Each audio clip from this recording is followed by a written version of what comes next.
hope you don't mean like physically hideous, because look at this woman. Like, step on me, girly.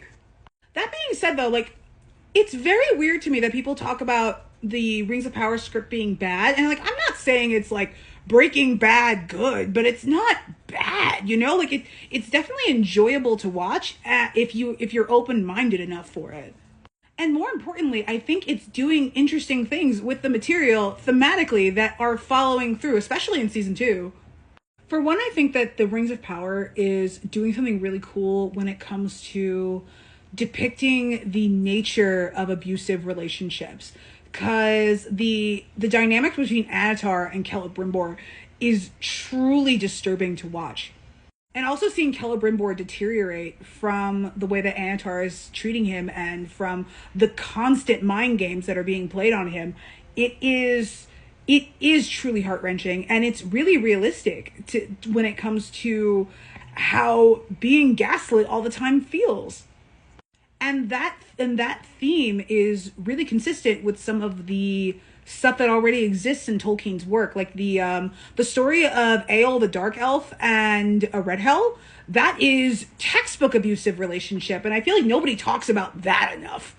So I think Tolkien really did have this idea of what constituted a healthy relationship, because he has healthy and unhealthy relationships that are really realistic and devastating to get to read. He has those on the page, and the Rings of Power is continuing that tradition thematically. So it is really weird that people are talking about the script being bad.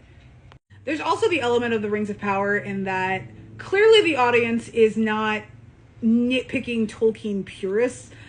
The audience for the Rings of Power is book talk girlies, and speaking as a book talk girly, I'm always gonna subscribe to that. I'm always here for it. And maybe that is the issue that people are having about the Rings of Power in particular, in that it is kind of built for the female gaze in a way that other adaptations I think are a little bit more unisex, or might be a little bit more driven towards the male gaze. Maybe, like, I might not be the person to talk about the male versus female gaze, because I am a woman and I am a book talk girly. So I think there might be things that I would excuse as a book talk girly that, like, someone who's more of a Tolkien purist wouldn't. But I do think that there is a reason that Sauron hits so hard for the book talk girlies. And it might not be specifically in the pages of Tolkien's work that Sauron is a modern day book boyfriend or dark romance book boyfriend, but he kind of is now, and he does clearly hit. And I know you're saying not to make everything about misogyny, but you're literally calling her Galadriel hideous when I say again, look at her. And no one is saying that about male actors in less than perfect adaptations of things. No one is calling the actor hideous for it. And I don't also think it's misogynist. I also think it's coming from a really racist place as well, because the horrible shit that I have heard about the character that this man plays, absolutely not. Like, there are just things that the Tolkien fandom says and does in the name of, like, source of being true to the source material that is just horrible and racist and just really, really icky, that the fandom does need to contend with.